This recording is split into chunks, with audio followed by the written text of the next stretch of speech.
ನಮಸ್ಕಾರ ಸ್ನೇಹಿತರೆ, ನಾನು ಅಗ್ರೋ ಇಂಡಸ್ಟ್ರಿಯಿಂದ ಗವಿಸಿದ್ದಪ್ಪ ಡೊಳ್ಳೆನ. ಇವತ್ತು ನಮ್ಮ ಸಿಂಗಲ್ ವೀಲ್ ಪವರ್ ವೀಡರ್ನ ಒಂದು ವಿಶೇಷ ಚಟುವಟಿಕೆಯನ್ನು ನಿಮ್ಗೆ ಪರಿಚಯಿಸಲು ಬಂದಿದ್ದೇನೆ. ಏನಪ್ಪಾ ಅದಂದ್ರೆ, ಇದು ನಮ್ದು ಫಸ್ಟ್ ಗದ್ದೆ. ಇದು ಗದ್ದೆ ಅಂದ್ರೆ ನೆಲ್ ಬೆಳ್ತಕ್ಕಂಥ ಹೊಲ.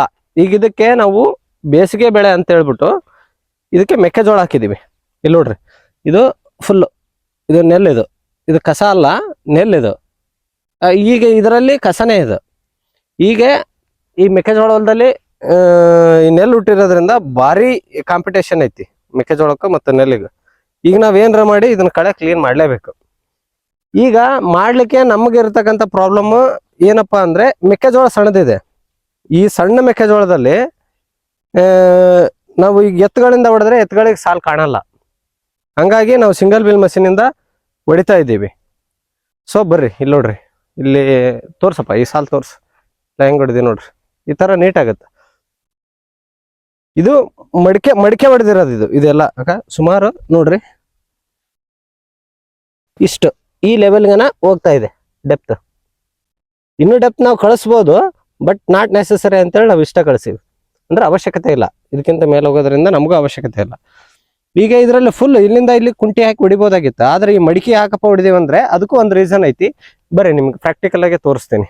ಏನಪ್ಪಾ ರೀಸನ್ ಅಂದ್ರೆ, ಇಲ್ಲಿ ಹೊಡೆದಿದ್ದೀವಿ, ಕುಂಟೆ ಬಿಟ್ಟು ಮಡಿಕೆ ಹಾಕಿ ಹೊಡ್ಲಿಕ್ಕೆ ಶುರು ಮಾಡಿದ್ವಿ ಅಂದ್ರೆ, ಇಲ್ಲಿ ನೋಡಿ ಸ್ನೇಹಿತರೆ, ಇಲ್ಲಿ ಫಸ್ಟ್ ಗಡ್ಡೆ ಕುಂಟಿ ಹೊಡಿದೀವಿ ನಾವು. ಹೊಡೆದಿವಲ್ಲ, ಇಲ್ಲಿ ಕಾಣ್ತಾ ಇದೆಯಲ್ಲ, ಇದು ಹೊಡೆದಿರೋದು ಜಮೀನು. ಇದು ಇಲ್ಲಿ ನೋಡ್ರಿ, ಕಸ ಯಾಕೆ ಕಟ್ಟಾಗಿಲ್ಲ ಸರ್ ನಿಮ್ಮ ಮಷೀನಿಂದ ಕಸ ಕಟ್ಟಾಗಲ್ಲ ಅಂತ ಕೇಳಬೇಡ್ರಿ. ಕಸ ಕಟ್ಟಾಗುತ್ತೆ. ಕಸ ಕಟ್ಟಾಗಷ್ಟು ನಾವು ಫೋರ್ಸ್ ಇಂದ ಹೊಡೆದ್ರೆ ಈ ಮಣ್ಣು ಹಿಂಗ್ ಗಿಡದ ಮೇಲೆಲ್ಲ ಹಿಂಗ ಬೀಳುತ್ತ. ಗಿಡ ಸಣ್ಣದಿರೋದ್ರಿಂದ ಇದ್ ಮೇಲ್ ಹೊಡ್ಲಿಕ್ಕೆ ಟ್ರೈ ಮಾಡಿದ್ವಿ, ಇದು ಆಗಿಲ್ಲ, ಕಸ ಉಳಿಲಿಕ್ಕತ್ತ. ಹಂಗಾಗಿ ಇದರಲ್ಲಿ ಮತ್ತೆ ಇಲ್ಲಿ ನೋಡ್ರಿ, ಇದು ಕಾಣುತ್ತಲ್ಲ, ಇದು ನೆಲ್ಲಿದು. ನಾನು ಹೇಳಿದ್ನಲ್ಲ ಆವಾಗಲೇ, ಲಾಸ್ಟ್ ಟೈಮ್ ಇದಕ್ಕೆ ನೆಲ್ ಹಾಕಿದ್ವಿ ಅಂತ. ಈ ನೆಲ್ಲಿಂದು ಇದು ಏನಿದು ಬಡ್ಡೆ ಅಂತೀವಲ್ಲ, ಬಡ್ಡೆ, ಇದು ಕಸ ಇನ್ನೂ ಕೊಳ್ತಿಲ್ಲ. ಇದೇನಾಗುತ್ತೆ, ಕುಂಟಿಗೆ ಸಿಕ್ಕಣುತ್ತದೆ. ಫುಲ್ ಫೋರ್ಸಲ್ಲಿ ಡ್ರೈಯಲ್ಲಿ ಹೊಡೆದ್ರೆ ಕಟ್ಟಾಗಿ ಹೋಗುತ್ತೆ. ಎಷ್ಟು ಕಟ್ಟಾದ್ರೂ ಒಂದು ನಿಮ್ಗೆ 20% ಅಂತೂ ಇದು ನಿಮಗೆ ತೊಂದರೆ ಕೊಟ್ಟೆ ಕೊಡುತ್ತಾ. ಹಂಗಾಗಿ ಇದನ್ನ ಮಡಿಕೆ ಹೊಡಿತಾ ಇದೀವಿ ನಾವು. ಮಡಿಕೆ ಹೊಡೆದ್ರಿಂದ ಏನಾಗುತ್ತೆ, ಭೂಮಿ ಸಡ್ಲ ಆಗುತ್ತೆ. ನೆಕ್ಸ್ಟ್ ಟೈಮ್ ಕುಂಟೆ ಹೊಡೆದ್ರೆ ಇಂಥ ಕಸ ಗಿಸ ಎಲ್ಲ ಆ ತೆಗ್ಗೊಳಗಡೆ ಹೋಗ್ಬಿಡುತ್ತೆ. ಅದು ಒಂದು ಮೇನ್ ಅಡ್ವರ್ಟೈಸ್ಮೆಂಟ್. ಮತ್ತೆ ಏನ್ ಹೇಳ್ಬೇಕಪ್ಪ ಅಂದ್ರೆ, ಇಲ್ಲಿ ನೋಡ್ರಿ, ಫುಲ್ ಈ ಲ್ಯಾಂಡ್ ಅಂತ ತೋರ್ಸಪ್ಪ. ಈಗ ನಾನು ನಿಂತಿದ್ದೀನಲ್ಲ ಈ ಲ್ಯಾಂಡು, ಪ್ಲಸ್ ಈಗ ಏನ್ ತೋರಿಸ್ತಾ ಇದ್ದಾನಲ್ಲ ಈ ಫುಲ್ ಲ್ಯಾಂಡ್, ಸುಮಾರು 1 ಗುಂಟೆ ಹೆಚ್ಚು ಕಡಿಮೆ 1 ಎಕರೆ ಇದೆ. ಇದನ್ನು 1 ಎಕರೆನ ನಾವು ಕರೆಕ್ಟ್ ಟೈಮ್ ಹಚ್ಚಿ ಹೊಡೆದಿರೋದು.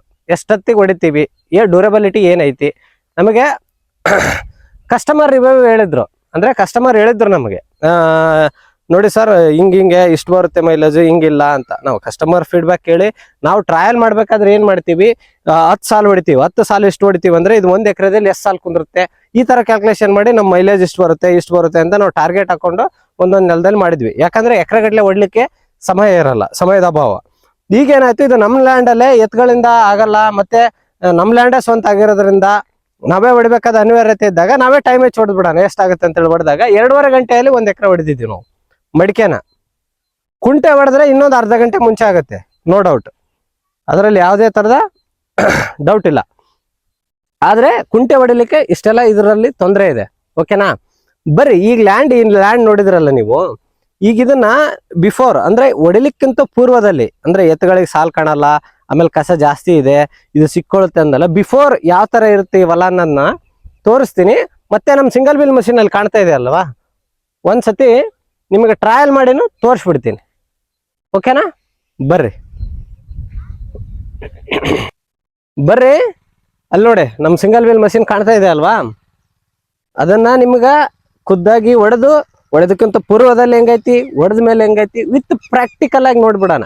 ಸುಮ್ಮನೆ ನಾವೇನಿದು ಚಿತ್ರ ತೋರಿಸಿ ಕತೆ ಹೇಳ್ದಂಗೆ ಆಗೈತಿ ನಿಮ್ಗೆ. ವಿತ್ ಪ್ರಾಕ್ಟಿಕಲ್ ಇವಾಗ ತೋರಿಸ್ಬಿಡ್ತೀನಿ. Follow me.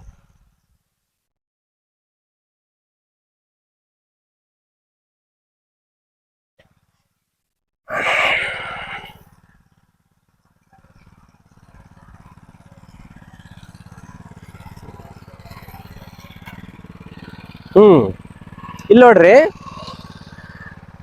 ಇದು ಹೊಡೆದಿರ್ತಕ್ಕಂಥ ಲ್ಯಾಂಡು, ಇದು ಹೊಡೆದೇ ಇರ್ತಕ್ಕಂಥ ಲ್ಯಾಂಡು, ಪ್ಲಸ್ ಇದರಲ್ಲಿ ಇನ್ನೊಂದು ಏನಿದೆ ಅಂದ್ರೆ ಈ ಲ್ಯಾಂಡ್ ಅಲ್ಲಿ ಎರಡೆರಡು ವೆರೈಟಿ ಇದೆ. ನಿಮ್ಗೆ ಏನ್ ಎರಡೆರಡು ವೆರೈಟಿ ಅಂತ ತೋರಿಸ್ತೀನಿ ನೋಡ್ರಿ. ನೋಡ್ರಿ ಇಲ್ಲಿ ಮೆಕ್ಕೆಜೋಳ ಹುಡ್ಲಿಕ್ಕೇನೆ ಇಲ್ಲಿ ಎಷ್ಟೊಂದು ಕಷ್ಟ ಆಗೈತಿ ಇದಕ್ಕೆ. ಅಂದ್ರೆ ಇದು ಎಂಟು ಇದೆ, ನೀರ್ ಜಾಸ್ತಿ ಆಗಿದೆ ಇದಕ್ಕೆ. ಓಕೆನಾ? ಅಲ್ಲಿ ಮುಂದೆ ಹೋದ್ರೆ ಕರೆಕ್ಟ್ ಇದೆ ನಿಮಗೆ. ಬನ್ನಿ ತೋರಿಸ್ತೀನಿ.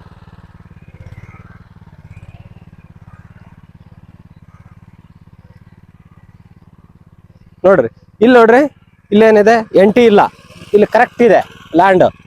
ಅಂದ್ರೆ ಇಲ್ಲಿ ಬೆಳೆ ಚೆನ್ನಾಗಿ ಹುಟ್ಟುತ್ತೆ, ಚೆನ್ನಾಗಿ ಬರುತ್ತೆ. ಇಲ್ಲಿ ನಾವು ಗಳೆ ಹೊಡಿಲಿಕ್ಕೆ ಕುಂಟಿ ಹೊಡಿಲಿಕ್ಕೆ ಕೂಡ ಸೂಪರ್ ಆಗಿರುತ್ತೆ. ಬಟ್ ಅಲ್ಲಿ ತೋರಿಸಿದ್ವಲ್ಲ, ಅಲ್ಲಿ ಫಸ್ಟ್ ತೋರಿಸಿದ್ನಲ್ಲ, ಅಲ್ಲಿ ಹಂಗಿಲ್ಲ. ಅಂತ ಜಮೀನಿದ್ರು ನಡೆಯುತ್ತೆ, ಇಂಥ ಜಮೀನಿದ್ರು ನಡೆಯುತ್ತೆ. ಇದು ನೋಡ್ರಿ ನಾ ಕುಂತಿರೋದು ಸ್ವಲ್ಪ ದಿಬ್ಬ ಇದೆ, ಅದು ನೋಡ್ರಿ ಸ್ವಲ್ಪ ತೆಗ್ಗಿದೆ. ಇಂಥಲ್ಲಿ ಕೂಡ ನಡೆಯುತ್ತೆ. ಬಾರಪ್ಪ ಈ ಸಾಲ ತೋರಿಸ್ಬಾ. ಇದು ನೋಡ್ರಿ ಬಿಫೋರ್ ನಾವು ಹೊಡಿಲ್ಕಂತ ಮುಂಚೆ ಹಿಂಗಿದೆ. ಇದು ಸಾಲು ಪಾಪ ಎತ್ತುಗಳಿಗೆ ಹೆಗಲ ಮೇಲೆ ಭಾರ ಇರುತ್ತೆ, ಅವುಗಳಿಗೆ ಫೋಕಸ್ ಮಾಡ್ಲಿಕ್ಕೆ ಆಗಲ್ಲ. ಆ ಲೋಡ್ ಅಂತ ತಗೊಂಡು ಇದು ಫೋಕಸ್ ಮಾಡೋಕ್ಕಾಗಲ್ಲ. ಭಾಳ ಏನದು ಪ್ರಾಕ್ಟೀಸ್ ಅಂದ್ರೆ ಪಳಗಿದ ಎತ್ತ ಅಂತಾರೆ. ಪಳಗಿದ ಎತ್ತು ಪಳಗಿದ ಮನುಷ್ಯ ಇದ್ರೆ ಮಾತ್ರ ಇದ್ರಾಗ ಹೊಡಿಬೋದು. ಈಗ ಎತ್ತು ಕಟ್ಟಿವಂದ್ರೆ 2 ಗಡ್ಡೆ ಹಾಕ್ಬೇಕು. ಆ ಎತ್ತಿನವನು ಪ್ಲಸ್ ಎತ್ತು ಪಳಗ್ಯಾವಂತ ಇಟ್ಕೋರಿ, ನಾವೊಬ್ರು ಹೋಗ್ಬೇಕಾ ಹೆಲ್ಪ್ ಮಾಡಕ, ನಾವು ಪಳಗಿರಲ್ಲ, ನಾವು ಸಾಲ್ ಕೆಡಿಸ್ಬಿಡ್ತೀವಿ. ಬಟ್ ಇದರಿಂದ ಆದ್ರೆ ಹಂಗಲ್ಲ. ಇದು ಹೆಂಗಂದ್ರೆ ಈಗ ಮಾಡ್ರನ್ ಟೆಕ್ನಾಲಜಿ, ಮಾಡ್ರನ್ ಅಪ್ಡೇಟ್ ಅಂದ್ರ ಈಗ ಫೋನು ಅಪ್ಪನ್ಗೆ ಆಂಡ್ರಾಯ್ಡ್ ಫೋನ್ ಸರಿಯಾಗಿ ಯೂಸ್ ಮಾಡ್ಲಿಕ್ಕೆ ಬರಲ್ಲ, ಮಗ ಸಖತ್ತಾಗಿ ಯೂಸ್ ಮಾಡ್ತಾನೆ. ಮಷಿನ್ದು ಕೂಡ ಅದೇ ತರ. ಅಪ್ಪನಿಗೆ ಕೊಟ್ರೆ ಇದು ಯೂಸ್ ಮಾಡ್ಲಿಕ್ಕೆ ಸ್ವಲ್ಪ ಕಾಂಪ್ಲಿಕೇಟೆಡ್ ಅನ್ಬೋದು, ಬಟ್ ಮಗ ಮಾತ್ರ 100% ಯೂಸ್ ಮಾಡೇ ಮಾಡ್ತಾನೆ. ಯಾಕಂದ್ರೆ ಈಗ ಮನುಷ್ಯರು ಈಸಿ ನೋಡ್ತಾರೆ, ಪ್ಲಸ್ ಅವ್ರ ಜಡ್ಜ್ಮೆಂಟಿಗೆ ಕರೆಕ್ಟಾಗಿ ಸಿಗ್ಬೇಕದು. ಈಗ ಎತ್ತುಗಳಿಂದ ಕೊಟ್ಟಾಗ ಅಲ್ಲಿ ಎತ್ತುಗಳಿಂದ ವ್ಯವಸಾಯ ಮಾಡೋದು ಏನಂದ್ರೆ ಬ್ರಹ್ಮವಿದ್ಯೆ. ಒಂದೇ ಮಾತಲ್ಲಿ ಹೇಳ್ಬೇಕಂದ್ರೆ ಅದು ಅಷ್ಟೊಂದು ಸುಲಭದ ವಿಚಾರ ಅಲ್ವೇ ಅಲ್ಲ. ಆದ್ರೂ ಎತ್ತುಗಳಿಂದ ನಮ್ಗೆ ಇಷ್ಟು ದಿವಸ ಅನ್ನ ಹಾಕಿದಂತ ಎಲ್ಲಾ ರೈತರಿಗೂ ಈ ಒಂದು ಸಮಯದಲ್ಲಿ ಹ್ಯಾಂಡ್ಸ್ ಆಫ್ ಹೇಳಲಿಕ್ಕೆ ಇಷ್ಟಪಡ್ತೀನಿ. ಯಾಕಂದ್ರೆ ಅದು ಒಂದು ಏನೋ ಶಾಸ್ತ್ರ ಇದೆ ನಮ್ಮಲ್ಲಿ, 3 ತಾಳಿನಲ್ಲಿ ಬ್ರಹ್ಮ ವಿಷ್ಣು ಮಹೇಶ್ವರ ಇರ್ತಾರೆ ಅಂತ. ಅದು ಸತ್ಯ, ಅಷ್ಟೊಂದು ಇಂಜಿನಿಯರಿಂಗ್ ಇದೆ ಅದರಲ್ಲಿ. ಆದ್ರೆ ಸಾಮಾನ್ಯ ರೈತರಿಗೆ ಅದರ ಇಂಜಿನಿಯರಿಂಗ್ ಅನ್ನ ಪ್ರದರ್ಶನ ಮಾಡ್ಲಿಕ್ಕೆ ಬರಲ್ಲ, ಹೇಳಲಿಕ್ಕೆ ಬರಲ್ಲ ಅವ್ರಿಗೆ. ನಾನೀಗ ಹೇಳ್ತಾ ಇದ್ದೀನಿ, ನಾ ಏನೋ ಸಣ್ಣದೊಂದು ಮಷಿನ್ ರೆಡಿ ಮಾಡಿದ್ದೀನಿ, ನಿಮ್ಮ ಅನುಕೂಲಕ್ಕೆ ನಾನು ಮಾರ್ಕೆಟಿಗೆ ತಂದಿದ್ದೀನಿ ಅಂದ್ರೆ ಅದ್ರ ಬಗ್ಗೆ ಕತೆ ವರ್ಣನೆಗಳನ್ನ ತಾಸುಗಟ್ಲೆ ನಾನು ನಿಮ್ ಮುಂದೆ ನಿಂತ್ಕೊಂಡು ಮಾತಾಡ್ತಾ ಇದ್ದೀನಿ. ಬಟ್ ರೈತರಿಗೆ ಹಂಗಿರಲ್ಲ, ಅವ್ರು ಮಾಡಿದ್ದವ್ರಿಗೆ ಏನೂ ಅಲ್ಲ. ಹಂಗಾಗಿ ಅದ್ರ ಬಗ್ಗೆ ಯಾರೋ ಅಷ್ಟೊಂದು ತಲೆ ಕೆಡಿಸಿಲ್ಲ. ಬಟ್ ರೈತರು ಮಾಡೋ ಕೆಲಸ ಇದೆ ಅಲ್ಲ, ಹ್ಯಾಂಡ್ಸ್ ಆಫ್ ಅವ್ರಿಗೊಂದು. ಹಂಗಂತೇಳಿ ಅವರ ಒಂದು ಎಬಿಲಿಟಿಗೆ ತಕ್ಕಂಗೆ, ಅಂದ್ರೆ ಅವರು ಸಾಂಪ್ರದಾಯಿಕ ಕೃಷಿ ಪದ್ಧತಿಯಲ್ಲಿ, ಅಂದ್ರೆ ನಮ್ಮ ಅಪ್ಪ ನಮ್ಮಮ್ಮ ನಮ್ಮ ಅಜ್ಜ ಏನೇನ್ ಮಾಡ್ತಿದ್ರಲ್ಲ ಅದೇ ಒಂದು ಪದ್ಧತಿಯಲ್ಲಿ ಈಗ ನಾವು ಮಾಡ್ತಾ ಇದ್ದೀವಿ. ಅಂದ್ರೆ ಈಗ ನಾನು ಎತ್ತುಗಳಿಗೆ ಮಾಡ್ತಕ್ಕಂಥ ಉಪಕರಣಗಳನ್ನ ನನ್ನ ಮಷಿನ್ಗೆ ಅಟ್ಯಾಚ್ ಮಾಡ್ತೀನಿ. ಅಂದ್ರೆ ನನ್ನ ಮಷಿನ್ ಇದೆ, ಒಂದು ಬ್ಲೇಡ್ ಹಾಕ್ತೀನಿ, ಇದರಿಂದ ಹೊಡೆದು ಬಿಡುತ್ತೆ. ಆ ತರ ಇಲ್ಲ. ನಾವು ಎತ್ತುಗಳಿಗೆ ಯಾವ ಒಂದು ಕುಂಟಿಯನ್ನು ಯೂಸ್ ಮಾಡ್ತೀವಿ, ಯಾವ ಒಂದು ಮಡಿಕೆಯನ್ನು ಯೂಸ್ ಮಾಡ್ತೀವಿ, ಯಥಾವತ್ ಅದೇ ಒಂದು ಇನ್ಸ್ಟ್ರೂಮೆಂಟ್ ನಮ್ಮ ಮಷಿನಿಗೆ ಬರಬೇಕು. ಆ ತರ ಒಂದು ಡಿಸೈನ್ ಮಾಡಿದೀನಿ. ನಮ್ಮ ಪ್ರಕಾರ ಬಹಳಷ್ಟು ಚೆನ್ನಾಗಿದೆ. ಇಂಟರ್ ಕಲ್ಟಿವೇಶನ್ ಈಗ ಇದೈತಲ್ಲ ನಾವು ಮಾಡ್ತಿದ್ದೀವಲ್ಲ, ಇಂಟರ್ ಕಲ್ಟಿವೇಶನ್ ಅಂತೀವಿ. ಅಂದ್ರೆ ಅಂತರ್ ಬೇಸಾಯ. ಬೆಳೆ ಹಾಕ್ಬಿಟ್ಟಿನಿ, ಇದನ್ನ ಬೆಳೆ ಹಾಕಕ್ ನಾನು ಎತ್ತು ಯೂಸ್ ಮಾಡಿಲ್ಲ, ದೊಡ್ಡ ಟ್ರ್ಯಾಕ್ಟರ್ ತಗೊಂಡಿನಿ, ಹೊಲ ಅದ ಮಾಡಿಬಿಟ್ಟಿನಿ, ಎಲ್ಲ ಹಾಕ್ಬಿಟ್ಟಿನಿ ಬೀಜ. ಈಗ ಇದ್ರ ಒಳಗೆ ಹೊಡಿಲಿಕ್ಕೆ ಕ್ರಮೇಣ ಈಗ ಎತ್ತುಗಳ ಸಂಖ್ಯೆ ಕಡಿಮೆ ಆಗ್ತಾ ಇದೆ. ಪ್ಲಸ್ ಎತ್ತುಗಳ ಸಂಖ್ಯೆ ಕಡಿಮೆ ಆಗಿರೋದ್ರಿಂದ ರೈತರಿಗೆ ಈ ಇಂಟರ್ ಕಲ್ಟಿವೇಶನ್ ತುಂಬಾ ಅಂದ್ರೆ ತುಂಬಾ ಕಷ್ಟ ಆಗ್ತಾ ಇದೆ. ಓಕೆನಾ? ಹಂಗಾಗಿ ನಾವು ಈ ಮಷೀನ್ ಇಂದ ಕೆಲಸ ಮಾಡ್ತಾ ಇದ್ದೀವಿ. ನೋಡ್ರಿ ಟ್ರಯಲ್ ನೋಡ್ರಿ ನೀವು ಹೇಗೆ ಆಗ್ತಾ ಇದೆ ಅಂತ.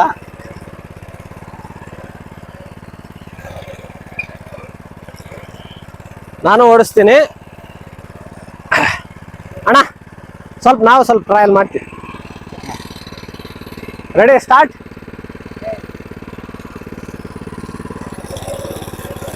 ನೋಡ್ರಿ ಇದರಲ್ಲಿ ಕೆಲವೊಂದ ಟೆಕ್ನಿಕ್ಸ್ ನಿಮ್ಗೆ ಹೇಳ್ತೀನಿ ನಾನು.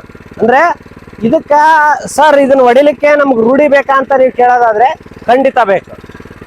ನೀವು ಎತ್ತಿಂದಾಗ್ಲಿ ಅಥವಾ ನಮ್ಮ ಮಷೀನಿಂದಾಗ್ಲಿ ಯಾವುದೇ ವ್ಯವಸಾಯ ಮಾಡ್ಲಿಕ್ಕೆ ಕಂಪಲ್ಸರಿ ರೂಢಿ ಬೇಕು.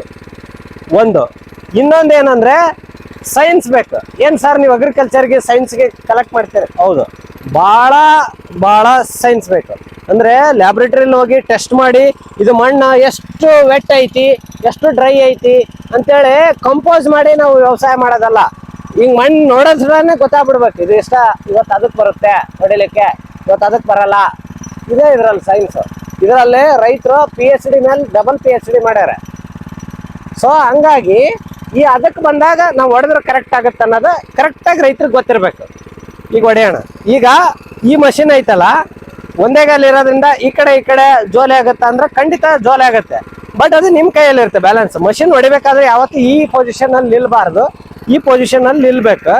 ಪ್ಲಸ್ ಸ್ಟಾರ್ಟ್ ಮಾಡ್ಬೇಕು. ಈ ಮಷಿನ್ ಈ ಟೈಪ್ ಬಲಕ್ ಸೋಲಾದ್ರ ಎಡಕ್ ಬಣ್ಣ ಮಾಡಬೇಕು, ಎಡಕ್ ಸೋಲಾದ್ರ ಬಲಕ್ ಬಣ್ಣ ಮಾಡ್ಬೇಕು. ಯಾವ ತರ ಅನ್ನೋದು ಈಗ ತೋರಿಸ್ತೀನಿ ನೋಡಿ. ಈಗ ನೋಡ್ರಿ ತುಂಬಾ ಡೆಪ್ತ್ ಹಾಕ್ಬಿಟ್ಟೆ ಇಲ್ಲಿ ಮೆಕ್ಕೆಜೋಳ ಎಲ್ಲ ಮುಚ್ಕೊಳ್ತಾ ಇದೆ.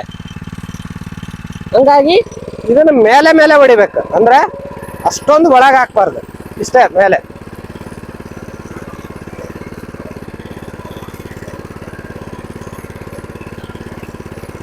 ಈಗ ತುಂಬಾ ಇನ್ನು ಒಳಗೆ ಇಳಿಸ್ಬೋದು ಅಂದ್ರೆ ಇಳಿಸ್ಬೋದು ಅಕ್ಕ. ಇಲ್ಲಿ ನೋಡ್ರಿ,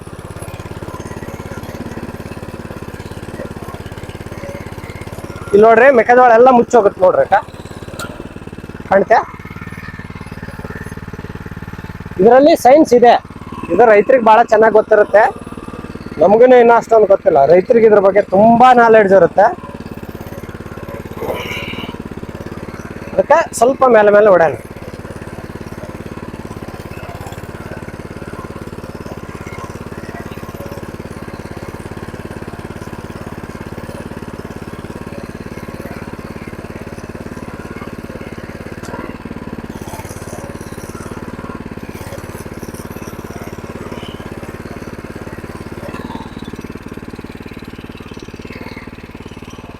ಸಾಕು, ಊಟ ಆಗಿಲ್ಲ. ಇದು ಮನುಷ್ಯನ ಪರಿಶ್ರಮ ಕೇಳುತ್ತೆ. ಅಂದ್ರೆ ನಾನು ಜಿಮ್ಮಲ್ಲಿ ಹೋಗಿ ಅಷ್ಟು ಕ್ಯಾಲರಿ ಬರ್ನ್ ಮಾಡ್ದೆ, ಇಷ್ಟು ಕ್ಯಾಲರಿ ಬರ್ನ್ ಮಾಡ್ತೆ ಅಂದ್ರೆ ಜಸ್ಟ್ ಅಗ್ರಿಕಲ್ಚರ್ ಮಾಡ್ರಿ ದಿನ 1 ತಾಸು. ಟೋಟಲ್ ಫಿನ್ಸಿಂಗ್ ಆ್ಯಂಡ್ ಫಿಟ್ ಆಯ್ತಾ. ಓಕೆ, ನೆಕ್ಸ್ಟ್ ವಿಡಿಯೋದಲ್ಲಿ ಮತ್ತೆ ಸಿಗೋಣ. ಇದರಲ್ಲಿ ಮತ್ತೆ ಕುಂಟೆ ಹೊಡಿತೀವಿ. ನೆಕ್ಸ್ಟ್ ಕುಂಟೆದೊಂದು ವಿಡಿಯೋ ಖಂಡಿತ ಹಾಕ್ತೀನಿ ನೋಡಿ. ನಿಮಗೇನಾದ್ರು ರಿಕ್ವೈರ್ಮೆಂಟ್ ಇದ್ದರೆ ದಯವಿಟ್ಟು ಅಗ್ರೋ ಇಂಡಸ್ಟ್ರಿಗೆ ಭೇಟಿ ನೀಡಿ, ಟ್ರಯಲ್ ಮಾಡಿ. ನಿಮಗೆ ಪರ್ಫೆಕ್ಟ್ ಅನಿಸಿದರೆ ನೀವು ಬೈ ಮಾಡಿರಿ ಅಂತ ಹೇಳ್ತಾ ಇವತ್ತಿನ ಈ ಒಂದು ಚಟುವಟಿಕೆಯನ್ನು ನಾನು ಮುಗಿಸ್ತಾ ಇದ್ದೀನಿ. ಜೈ ಹಿಂದ್, ಜೈ ಕರ್ನಾಟಕ, ಜೈ ಜವಾನ್, ಜೈ ಕಿಸಾನ್. ನಮಸ್ಕಾರ.